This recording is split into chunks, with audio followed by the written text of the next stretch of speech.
up, everyone? It's your boy Refrigerator Door MMA, aka The Fridge. I'm just coming back again with another, this time I'm doing a fight card prediction. So, for this one, we don't have a barn burner by any means, but we're going to try to break it down a little bit. The first fight, we have Clayton Carpenter versus Lucas Rocha. Clayton Carpenter's 7-0. He is the minus 200 favorite. He's from USA. And then we have Lucas Rocha, 17-1 from Brazil, plus 170 underdog. This one, I'm going to take...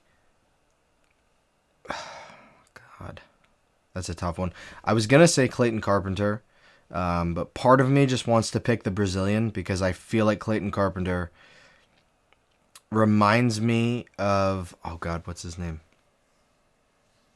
The dude from Canada. I can't remember his name. He looks like the type of white guy to get strangled while being 7-0 and looking like a good prospect. So for this one, I think I'm going to go with Lucas Rocha via... I'm going to go second round sub. Next fight, Dan Argueta, whatever, versus Cody Haddon. I'm going to go with Dan Argueta on this one. No real reason. The Australians have been on fire lately, but Dan looks like he's got a big fat neck. You know what I mean? So I'm going to go with him. Next fight, Julia Pilastri versus Corey McKenna. For this one, we got Julia as the minus 130 favorite, and we have Corey as the plus 110 underdog. I'm going to go with Julia because... No, actually, I'm not. I'm going to go with Corey because Corey has a man's name, and the most sustainable way to pick winners in women's MMA is to pick the one that most resembles a man. So, with that said, I'm going to go with Corey. Corey McKenna. The McKenna's a little too feminine for me, but I'm gonna ride with the Corey train. Next fight, we have Chris Barnett, aka the Flying Gumbo, versus Junior Tafa, who's 5-3 and a huge favorite. For good reason. Junior Tafa has power. He's a heavyweight. He should. Not that Chris Barnett doesn't. Not that Chris Barnett can't knock some people out. But it's mostly kicks. And he's big and fat. And I just don't... He doesn't even look like he can make weight. I think it's because he's like maybe 5'10", that he can make weight. But I don't trust a big fat Spaniard to win via head kick against Junior Tafa. I think Junior Tafa is a little bit too technical for that. And Chris Barnett's not. Themba Gorimbo versus Nico Price. I was actually impressed with Nico Price not too long ago, which sounds weird, but I was. But I think Themba Gorimbo has a chip on his shoulder. He's got a new house, right? Dwayne "The Rock" Johnson just bought him a new house. Yeah, I think I'm going to go with Themba Gorimbo. I think Nico Price is too slow. Not only just old, but like not even that old. Just mostly slow. He has a better mustache than me. So, but I'm not trying to have one. I'm lazy. And he is, because he shaves everything but the mustache. So, that's how I know he's trying, and I'm not. So yeah, I'm going to go with Themba Gorimbo. He's a huge favorite, too, so it only makes sense. Jonathan Pierce versus Pat Sabatini. Excuse me. Sorry. I'm so sorry, Pat. Pat, I'm so sorry. Just for that, Pat, I'll pick you. I will. Two USA guys going at it. They both suck. That's why they are on... Is this even the main card? No. That's why they're on the prelims of a fight night that will have me asleep before the main event. And it starts at 7 p.m. The main card starts at 7 p.m. So I'll be asleep before the main event, which is going to happen at like 11 Eastern. So the one fight I want to see, I won't get to see because I'll be asleep, thanks to everybody else on this card. Yeah, I'm going to go with Pat because I fucked up his name. CJ Vergara versus Ramazan Temirov. I'm going to go with Ramazan Temirov because of this right here. The last 2 letters of his last name. Easy enough. Abdul Razak Al Hassan versus Josh Fremd. I'm going to go with Abdul Razak Al Hassan. No particular reason. Just because I think Josh Fremd sucks. I think Josh Fremd is really bad. I think if you look at any of his recent fights, he looks not very good. Yeah. Daniel Rodriguez versus Alex Morono. I'm going to go with Daniel Rodriguez. I really liked what I saw from him in that fight against Kelvin Gastelum. There were times where I thought he was going to win. I know Kelvin Gastelum looked really good in that fight, better than maybe some of us expected. But I think Kelvin Gastelum had a fight on his hands with Daniel Rodriguez. And I don't know if maybe it was just me, but a lot of us didn't expect that, I think. And so I was pretty impressed. I don't know. I just remember being awestruck by Daniel Rodriguez's performance, so I'm gonna go with Daniel Rodriguez in this one. I'm gonna go 3rd round KO or late round 2 or 3 KO. Grant Dawson versus Rafa Garcia.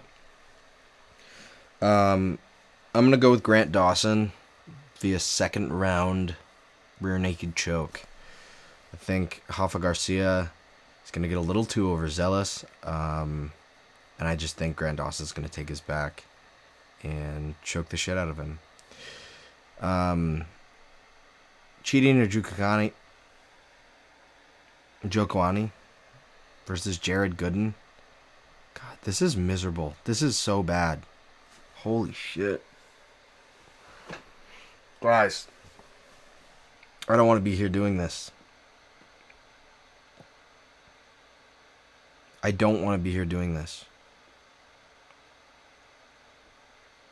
I picked maybe the worst time to start uploading MMA YouTube videos. I should have picked anything else. Anything else, right?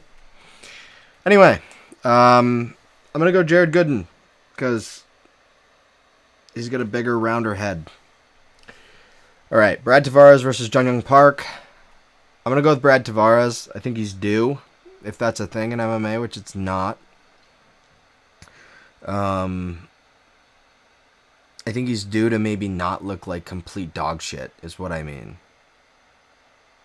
Like if there's okay, in football, right? I don't know how many of you watch American football. Players will like get a lot of yards, like receiving yards, they'll catch the ball a lot of times and not get a touchdown for like weeks and weeks and weeks in a row. And then that means that they're due, right? In theory, people think that. It's not true because certain players are just used differently. The big guys are thrown, 50-50 balls in the end zone, and the small guys aren't. But I think Brad Tavares is due to not look like he's actually made of fecal matter. So I'm going to go with Brad Tavares. And we're going to see if I'm right. I'm going to revisit these. I'm going to actually have to revisit these and own up to the fact that I'm wrong on all of them. So I can't wait for that. Main event. Brandon Royval versus Tatsuro Taira. You know who I'm picking. You don't know me very well, but you know who I'm picking. American football. American boxers. Give me Brandon Royval. But 1st round knockout. You want to know why? You want to know why? Has nothing to do with any of this right here. None of this matters. You want to know why? Because almost everything here makes it look like he's going to lose. And if you watched him against Alexandre Pantoja, you might think I would know better. But I don't. I don't know anything. There's nothing going on between these ears. Nothing. Okay. So, I thought that Brandon Royval looked really good. In all reality, though, I think he's looked really good on the feet. I think he's a really technical boxer. I think he has some power. I think Tatsuro Taira is going to give him issues on the ground. I watched Pantoja hold him down for 20 minutes of a 25-minute fight, but I watched him beat the shit out of Pantoja on the feet for 5 minutes. That gives me hope. If he can... Listen, I watched Sandhagen fight Umar. All right? I did. I watched Sandhagen fight Umar, who did nothing but shoot takedowns for the first round, and then mixed him up throughout. And I watched him do some crazy stuff. Like rolling pin, like rolling out. You ever like make like cookies and you're like rolling out the dough? That's what he looked like, a rolling pin. Okay? So I need to see some of that out of Brandon Royval. I need to see the dog come out of him. You know what I mean? I need to see the dog come out of him. So, yeah, I think we're gonna need to see some of that out of this guy. You know what I mean? And I think he can do it. I know Taira's 16-0, and he's a huge favorite, and he's a grappler. He averages almost 2.5 takedowns a fight, and he's 71% on a significant strikes, and it's an orthodox versus a southpaw, so that's interesting. But he's got him beat in the reach. He's way younger. He's a little shorter, though. Which isn't great for Royval as far as takedowns go. It actually doesn't help him at all if you watch Merab and O'Malley fight. Yeah, I don't want to talk about that. But I'm going to hope that he learned from Leon Edwards and Sean O'Malley and everyone that Khabib has ever fought, namely Conor McGregor. And I hope that he took this camp seriously. I hope he was training specifics. I hope he was figuring out how to stop the takedowns and not get tapped. And yeah, so that's my breakdown pre-fight. That's my prediction video. So let me know if you want to see more like this.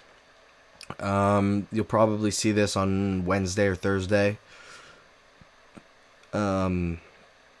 Maybe I'll finish it on Wednesday night and you'll see it Thursday morning or something. I don't know. So with that said, let me know if you like this, if you want to see more of it. If you stuck around, please do me a favor and drop a like down below. Sub to the channel. I'm trying to get this rolling. I don't care if it takes 5 years. I'll just keep at it, but it'd be nice to get a jump start. So without further ado, it's your boy Fridge. Peace.